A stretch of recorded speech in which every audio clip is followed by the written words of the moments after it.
Now, what I did in the 12th planet, and maybe that is the reason for its success and for its still being so powerfully around, is that I brought to life a civilization that was hardly known before, and that is the Sumerian civilization.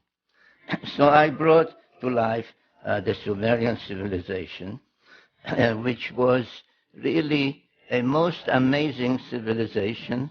It blossomed out in what is now southern Iraq.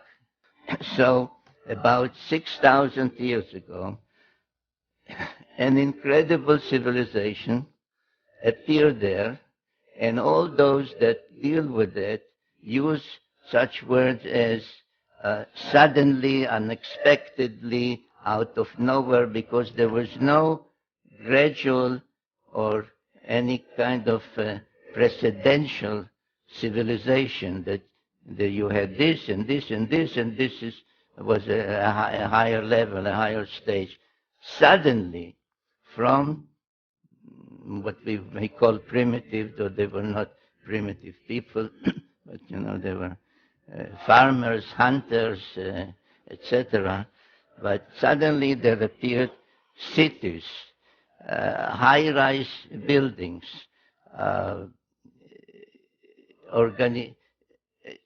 societal organization, kings, priests, codes of law, literature, art, music, musical instruments, all of that within a very short period, appeared about 6,000 years ago. But I want to mention tonight at least three of their firsts. One is writing. They developed a writing system called cuneiform, where were described using a stylus would make wedge-like symbols or indentations in wet clay, which when it dried would become a permanent record. But let's say that this is a clay tablet, and I once held up a copy of my book. Not this one, is a DVD. And I said, which one of the two do you think would last another 1,000 years? The printed book or the clay tablet? And the answer is the clay tablet. So we have writing, which of course meant a language and grammar and literature and epic tales, and lullabies were written down, recipes. So writing was one of them. Another thing was pictorial depictions. They took stones, mostly semi-precious stones,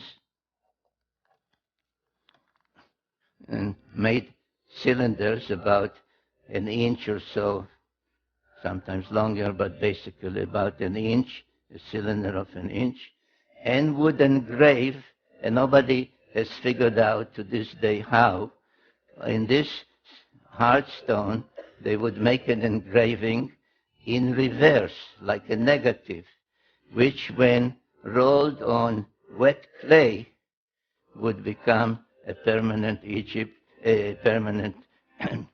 depiction, the way we say print our presses, the rotary presses now, the newspapers. And the third thing that I would like to mention and stress this evening was the high-rise buildings. They were the first to use bricks and to build high-rise buildings, like stage pyramids that would rise 100, 120, 160 or more feet high. Some think that these were the towers of Babel, mentioned in the Bible. Actually, it's not so, but every major city, Sumerian city, had a sacred precinct, and the sacred precinct had such a ziggurat, as they were called. And they were used primarily for astronomical observation. And indeed, their knowledge of astronomy, or in the field of astronomy, is one of the most amazing Sumerian legacies. And this is, for example, the imprint of a cylinder seal. You can actually see the seal in Jerusalem. There's a museum there called Bible Lens Museum. And this is, if you ask a regular scholar, what is it? They'll show it. He'll say this is a beer drinking scene, because the Sumerians were also the first to invent beer. And drinking beer was a social event. You can see people are coming to participate in that. And beer was drunk through a straw. The way I understand in, say, in Latin America or in Argentina, they drink mate tea with a straw. But as many other cylinder seals, they were decorated with celestial symbols.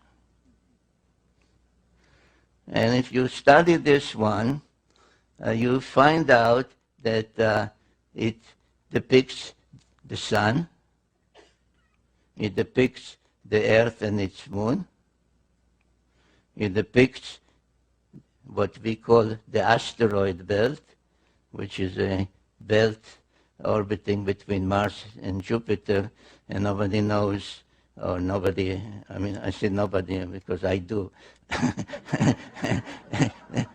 Others claim they don't know how it came about. It's the remains of some planet that was destroyed, exploded, except that if a planet explodes, the pieces fly in all directions, and in this case, they orbit like a belt between Mars and Jupiter. So you also have Mars and Jupiter. Here's Jupiter. You have the asteroid belt, which we have discovered only in modern times. And beyond Jupiter, you have Saturn and its rings, which we did not know about until the invention of the telescope. Now, this cylinder seal is from about 2000 BC, from 4,000 years ago. So this is an example of the amazing Sumerian knowledge in astronomy. But there is even one more amazing cylinder seal, which caused quite an uproar at the museum where it's kept. It's in a museum in Berlin at the time when I came across its existence. It was East Berlin, but they cooperated with me. They sent me a photograph. And if you ask scholars what is the scene depicted, they say, well, this is the god of agriculture granting the plow, a primitive plow, to mankind. A representative of mankind is introduced by a lesser god to the main god who grants the plow. And just as an aside, I'll say so, you tell those same scholars at the museum or in any of their scientific magazines, say, so there was a god of agriculture and that's how he looked. They say, no, that's a mythological scene. That's just mythology. But whatever it is, there is an interesting celestial depiction on this one, and this is what it shows. It shows a star surrounded by planets. Now, this arrow is my addition to enable comparison with our knowledge of the solar system. So we have the sun, not the earth, we have the sun in the center. surrounded by planets, all the planets we know of, in the correct sizes and in the correct order, except that here there's one more planet, right here, between Mars and Jupiter, where the asteroid belt is now. So according to the Sumerians, there was a planet there, probably, or one must conclude, the planet which apparently broke up somehow. Now, if you could get hold of Sumerian guy and said to him, what planet was that and what is the somehow? How did that planet break up? He'll say, well, that's you're asking me something that is been written about in one of our books. It happens to be a clay tablet, not the way we think of books. And that tablet is actually part of 7 tablets. And once they were discovered in a library in northern Mesopotamia, in an ancient library in northern Mesopotamia, and the contents of that story on those tablets was deciphered. They have since been referred as the 7 tablets of creation, paralleling the biblical tale of the 7 days of creation, 6 days of actual creation, and then 1 day in praise of the Creator. So this is one of the tablets, I think the 4th one out of the 7, known as the Epic of Creation, or sometimes known by its opening lines, which is how the Sumerians used to name their epic tales or their tablets in library catalogs, because they were actually set in libraries, and on each shelf there was a tablet that listed all the texts that are on that particular shelf, like a catalog tablet. So no, it's not sometimes known by its opening words, Enuma Elish. Now, what does the Enuma Elish say? The Enuma Elish tells the story how the Earth came to be, how our moon came to be, how that extra planet came to be, and indeed how the whole solar system came to be. And they say that once the solar system began to coalesce, the way our modern scientists say, around our sun, and the various planets began to form, an invader, another planet, thrust out of some other solar system, passed near ours, but as it passed near our solar system, it began to be pulled in by the gravitational pull of all those other planets and changed course. Now you will notice an interesting thing, that while all the other planets rotate in one direction, which is counterclockwise, as we say, this one orbits in the opposite direction, which being unusual is called retrograde. But as it was drawn in the opposite direction, inevitably it collided with one of the older planets in our solar system, which in the Enuma Elish text is called Tiamat. And this planet, the invader, which later was named Nibiru, acquired various satellites or moons as it was passing by the other planets.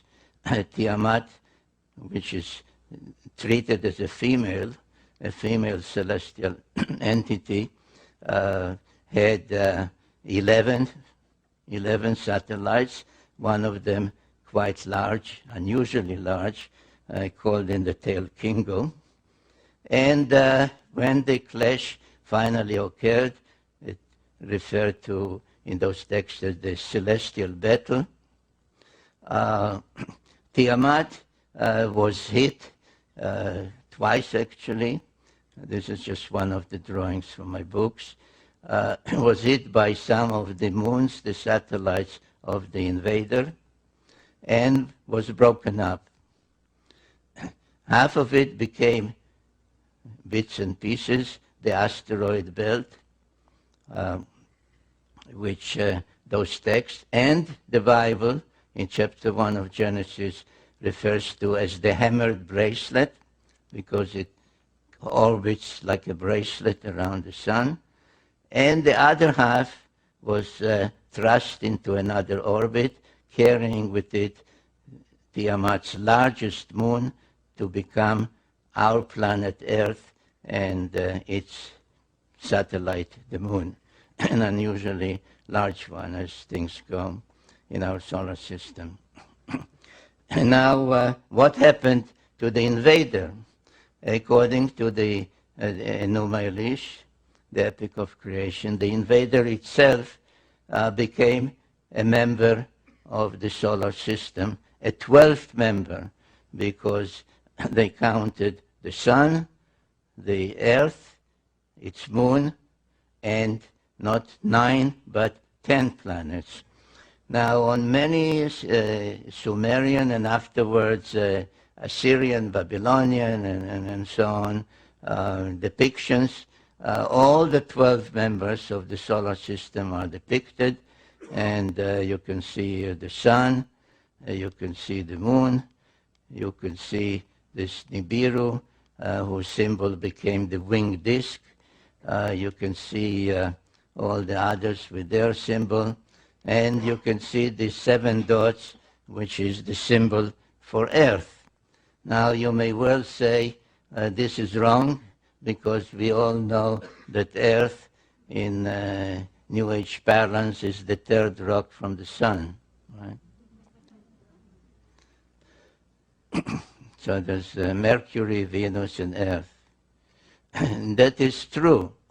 But if the Sumerian incredible knowledge was given them, was not acquired by them from their own observations without telescopes and all other modern equipment, if it was given them by somebody, let's assume for the moment, coming in from outside the solar system towards Earth, then they would say Pluto is the first. And then there's Neptune and Uranus. And then there's Saturn and Jupiter. And Mars would be the 6th planet. And Earth would be the 7th planet. So Earth is quite correctly depicted by the symbol of the 7 dots, the number 7. And this is something I would like you to keep in mind as we proceed with this presentation, because it is very significant towards an appreciation of the evidence from the past about the future. Now, the obvious question that anyone, including myself at the time that I started to research and investigate all that, would ask himself is, how could possibly the Sumerians know all that, that the sun is in the center, and that's how this solar system came into being, and there was an invader, and the invader has this great elliptical orbit, etc. And the answer again, it is written down on, that they are not called tablets, they are called cylinders, square cylinders in this case. And this one in particular, another one like it, can be seen by any one of you if you go to England, to Oxford, to the Ashmolean Museum. And this is called the Sumerian King List. And it says that about 430,000 years before the deluge, people called Anunnaki, in this text, called Anunnaki, came from their planet and visited Earth and brought civilization to Earth. In fact, it says, this and other records like it, say that civilization was brought down, and the term used in the Sumerian for the civilization is kingship. That kingship was brought down first time before the deluge and was brought down to earth from the heavens the second time after the deluge. And then there are tales, very detailed tales, telling us that at one time a group of 50 Anunnaki, led by a leader whom they call Enki, came from their planet, that same planet, the planet X or Nibiru. They came for a reason, they came for a purpose, and the purpose was that they needed gold. They needed gold with which to protect the dwindling atmosphere on their own planet. Now Enki stayed on Earth quite a long time, and at some point felt that he ought to tell his story of what happened on their planet that made him and his group and the other Anunnaki come to Earth, and what happened on Earth after they came and landed here. And there is an actual text known to any Sumerian or Assyriologist, as some call themselves, that they will say, yes, there is such a text that is an autobiography of Enki that starts by saying, when I approached the earth, I saw greenish marshes.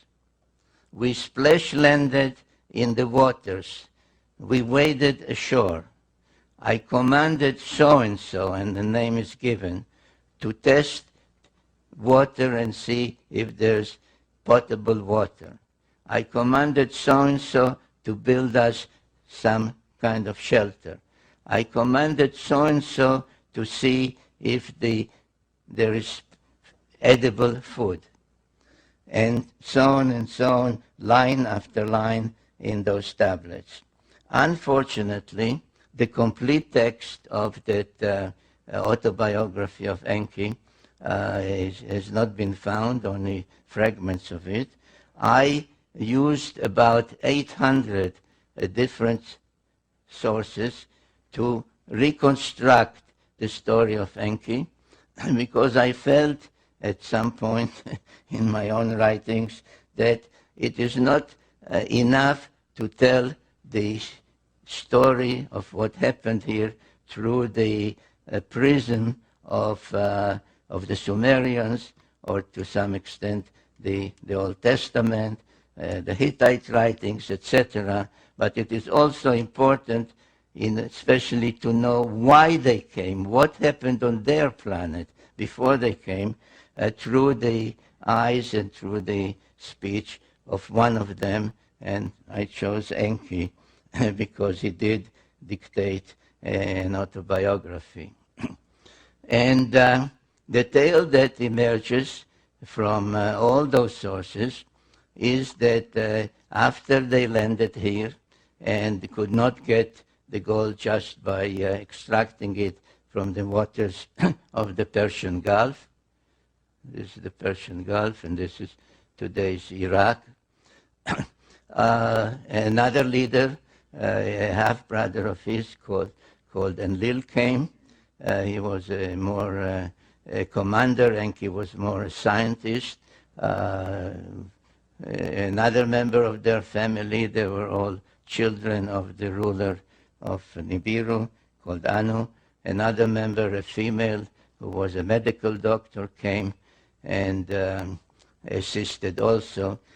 And they set up a settlement, or actually 7 settlements on Earth, at a place that they called in Sumerian Edin, from which the word Eden, the Garden of Eden, comes.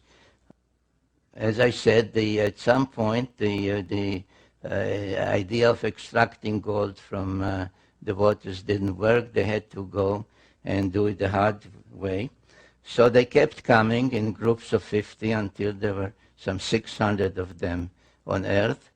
And they used Mars as a way station on which 300 of them were stationed. The numbers are given in those texts.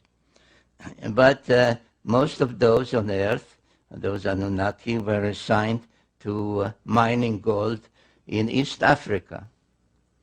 And there are several texts, and in particular one known as the Atrahasis epic, that describe a time or an event where those working in the mines mutinied. And they said, no more. This is not the kind of work that we can do. We are astronauts. We are supposed to man spacecraft, not to work deep in the earth. And there was a mutiny, and there was great consternation among the leadership what to do. And then the same Enki, who was a scientist, said, we don't have to abandon our efforts to obtain the gold on which our own survival on our planet depends, because we have to protect our dwindling atmosphere with a shield of gold particles. Because there exists on Earth, already exists on Earth, a being which is in many ways similar to us. And all we have to do, and those are quotes from his words in his autobiography, all we have to do is put our mark on it, our genetic mark, and thereby raise that being more to our level so that it could follow our commands, understand our language, and do the work for us. And there are quite a number of texts called creation texts that describe how Enki, with the help of their half-sister, who was the chief medical officer, through trial and error, kept trying to combine their genes with the genes of the being that they found on Earth, which we may call Homo erectus, if we wish, and finally succeeded in bringing about what was called in those texts the perfect model. And it so happens that there is a cylinder seal, about 4,000 years old, showing this goddess, her name was Ninmah, raising the newborn model men, Lulu Amelu, as they called it. And she shouted, and these are words in those texts, my hands have made it. And that is, ladies and gentlemen, how we came about. This is the long story, which I gave you as briefly as I could, of what the Bible says in chapters 2 and others of Genesis, that a group called the Elohim, which is a plural term, literally meaning the lofty ones, translated God, said to each other, let us, in the plural, let us fashion the Adam. Adam comes from Adamah, which is earth, so Adam, literally earthling. Let us fashion the earthling in our image and after our likeness. And this is essentially, in one biblical verse, what the Sumerian tales tell in quite a number of creation texts.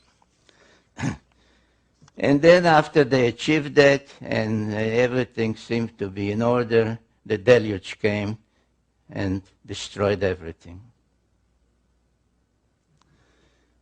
So after the deluge, there are tales, by the way, Sumerian tales describing the deluge and its reasons and its what caused it, and why was one God angry and said, "Let mankind perish," etc., etc. But that's needs another evening.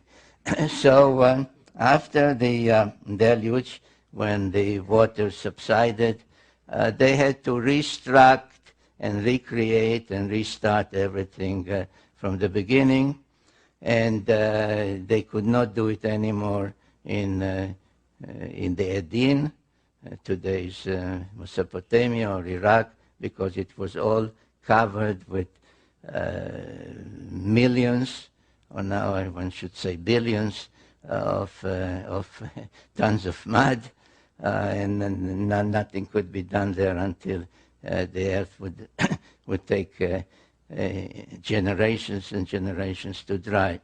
So they shifted the whole project from where it was. If you recall, it was this way.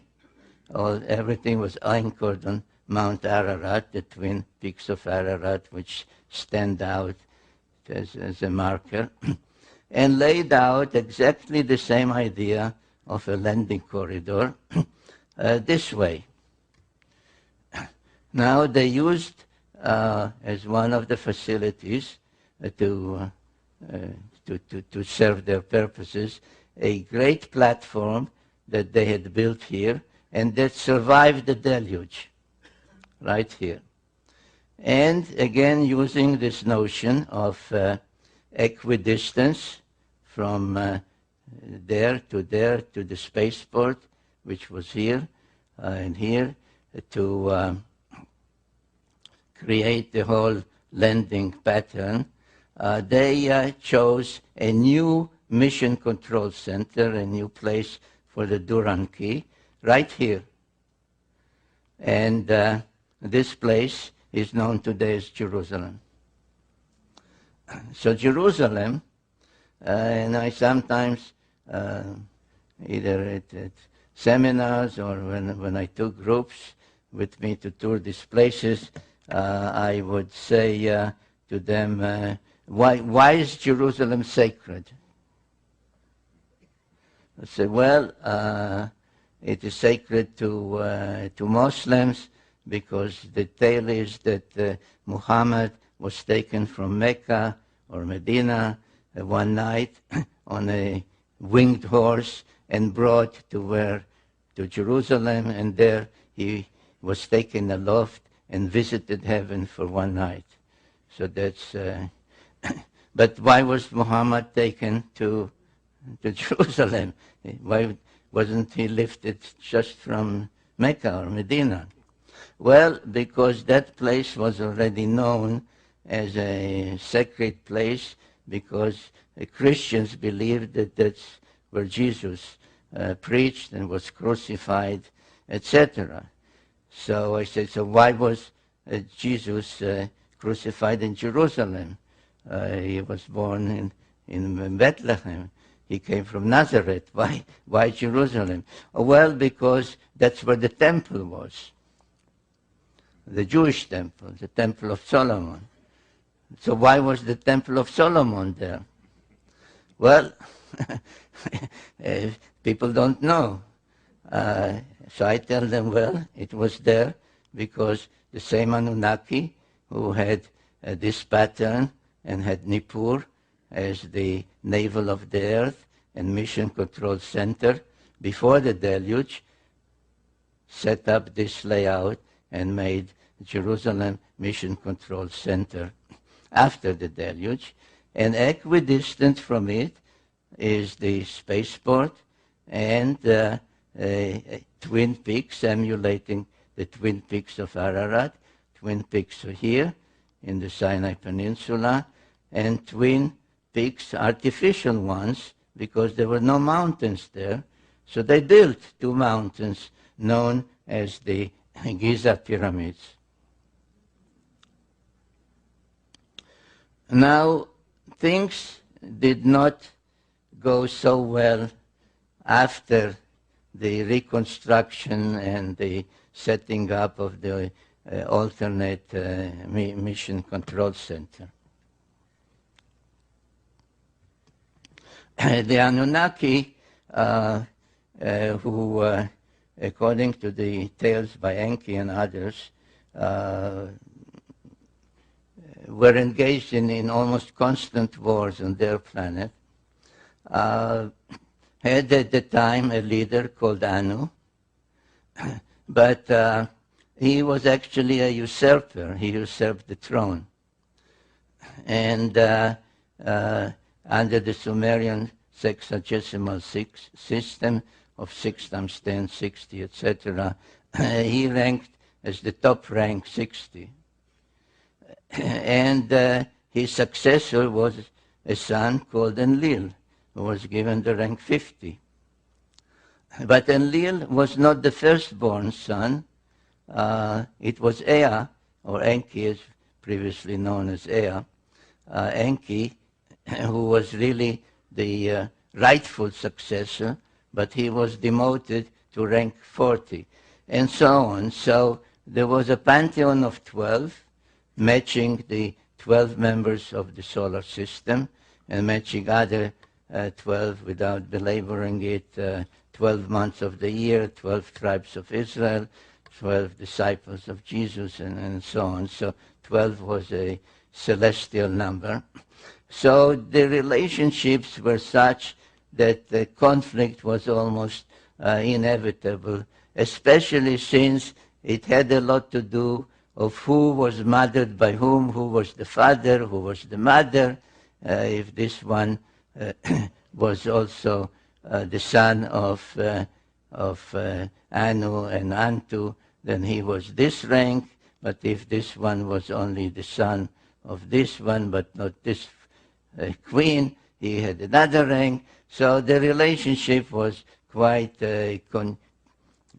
confused and convoluted, and leading to conflict, which soon appeared on Earth. And one of the events that took place, relatively too many years after the establishment of that great pattern of landing pattern in Jerusalem and the Space Force, etc., and the 2 artificial mountains in Egypt, was that wars broke out. And the first war that I named in my book, The Wars of Gods and Men, the Pyramid Wars, because there was a series of them, had to do with these facilities, because in the Great Pyramid, one of the two especially, which is the only one that has an ascending passage and chambers, all the others have just a descending passage, they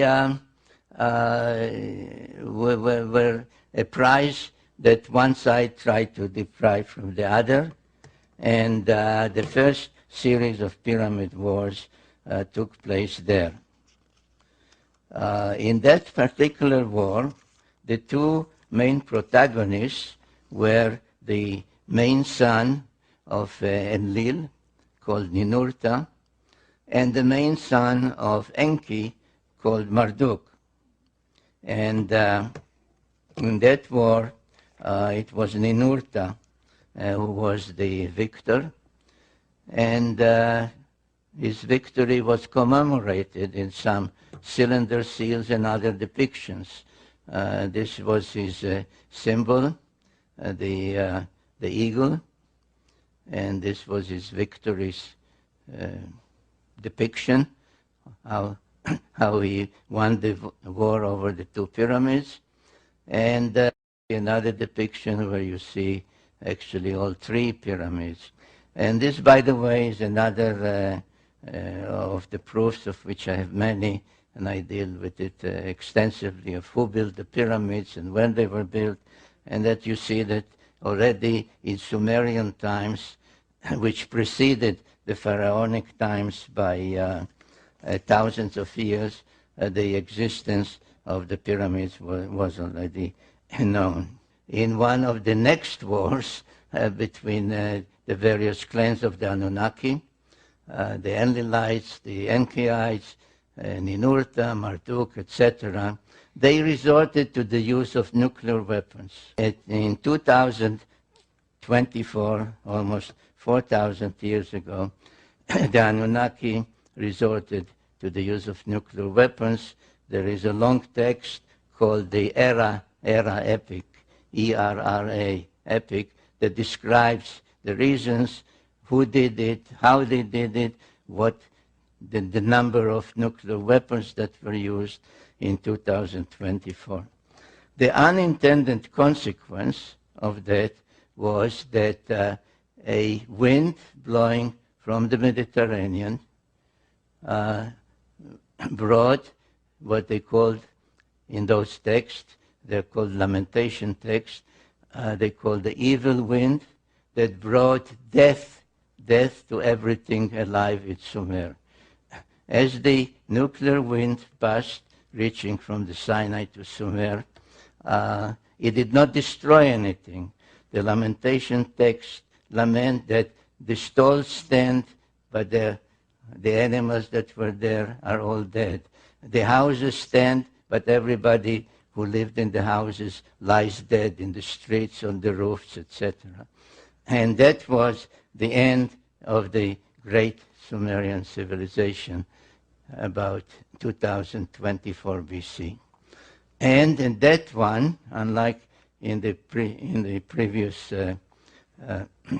wars, where Ninurta, the son of Enlil, was the victor, Marduk, the son of Enki, was the victor, and that was the beginning of the rise of Babylon. Instead of Sumer and Enlil and all the others, it was now the era and the time of Marduk and the Babylonians. Now we are starting to leave ancient history, and we are starting, or I'm starting, to take you by the hand and lead you not only to the present, but also to the future. And to understand where history is taking us, when the dust, let's use that expression, the dust of the nuclear explosion and the demise of Sumer settled, several hundred years later, when perhaps passage was possible again after the use of nuclear weapons here, a major event took place. It is called the Exodus of the Israelites from Egypt. And the Bible says that after about 400 years, God remembered. He said, oh, by the way, I forgot all about those people. There was this guy, Abraham, and I promised him a certain land, the promised land. I made a covenant with him. And then I forgot all about it. But now it's time to fulfill my promises. And the Israelites left Egypt, and I didn't write it yet in any of my books, but I can tell you now that if I ever do, I will tell you that the starting point of the Exodus was the Sphinx, because the Sphinx gazes precisely along the 30th parallel towards the spaceport. There was, of course, no more spaceport there, but the mountains remained, and the mountain which held the various facilities was there, and the Bible calls it Mount Sinai, the mount in the Sinai Peninsula, Hara Elohim, the mountain of the gods, of the Anunnaki.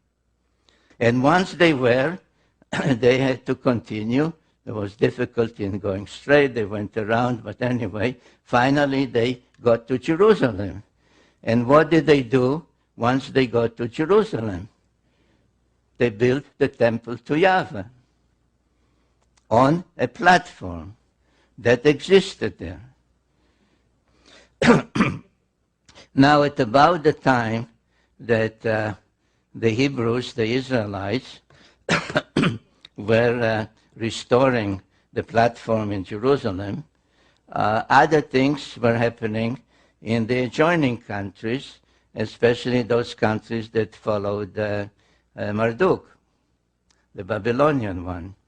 In Babylonia, on cylinder seals, the sign of the cross began to appear.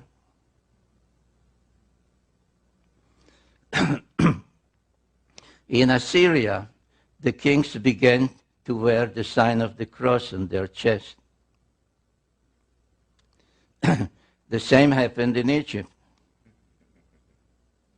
Now, these are all from around 1000 BC, 900 BC, 800 BC, 700 BC.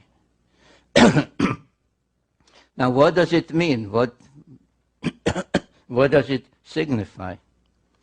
Well, the sign of the cross, it may come as a surprise to my Christian friends, the sign of the cross is not a new sign, and not a sign developed or invented at the time of Jesus.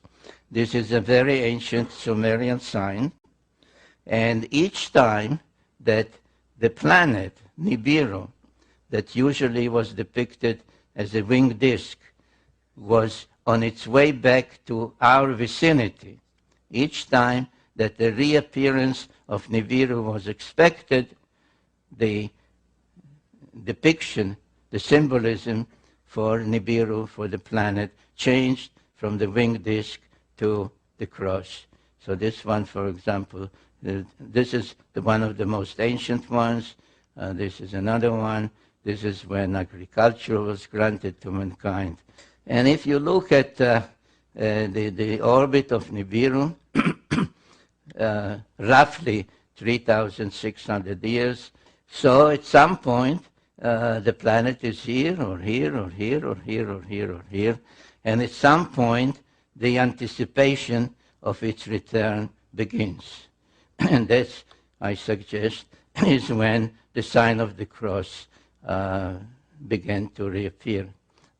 In one of my books, The Wars of Gods and Men, I deal with all the various wars that took place, not only the very early ones, but in particular the ones that started to become more frequent and more ferocious as the return of Nibiru became closer and closer.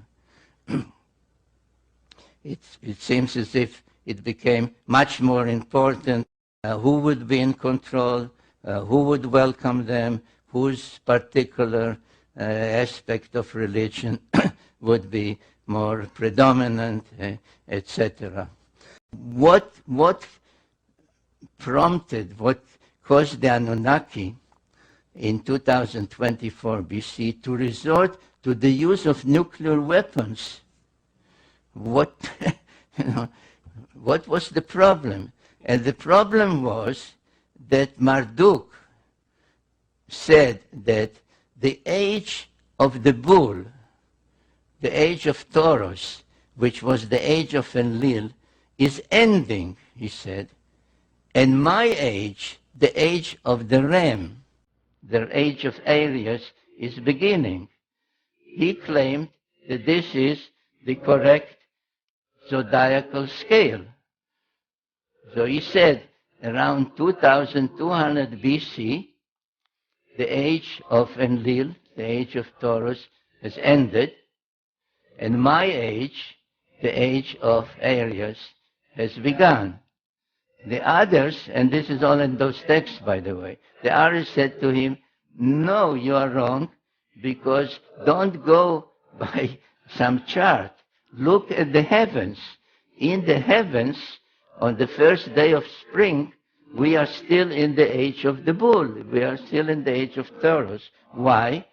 Because the three zodiacal constellations of the bull, of the ram, and of Pisces are not the same size. So, though Marduk claimed that his age is already begun, it was still observationally, really in the heavens, the age of Enlil. of his rivals, the Nurta and so on. So this was such a bitter fight that they resorted to nuclear weapons to deprive each other of the spaceport.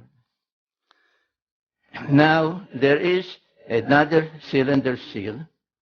It is at the Hermitage Museum in Russia. There's no doubt about its date. It's 2500 BC. And it shows, in my opinion, without doubt, an astronaut on the sixth planet, which is Mars, greeting an astronaut on the seventh planet, which is Earth. You remember I asked you to keep it in mind, Earth and its moon. And between them, there is a spacecraft. So, a return of the Anunnaki with a stopover on Mars, one greeting the other, has occurred. And there is a date. There is a date on this cylinder seal. Do you see the date? Pisces. The age of Pisces.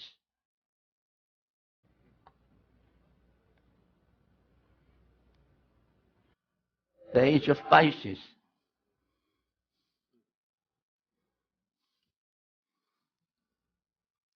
So does this mean that the return of the Anunnaki and the end of days with its 2160-year calculation will still come about this century?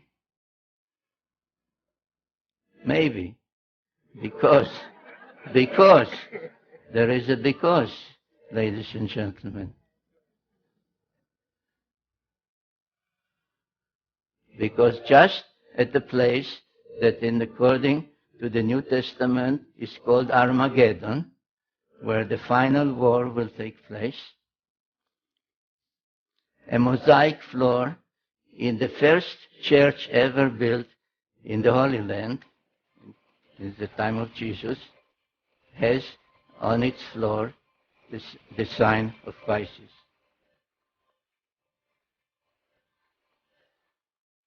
This was discovered 2 or 3 years ago at Armageddon, which really means in Hebrew Har Megiddo, the Mount of Megiddo, which is in Israel. Now, are all these omens, or is it just a tale to tell you a day? I don't know. I believe that these are omens.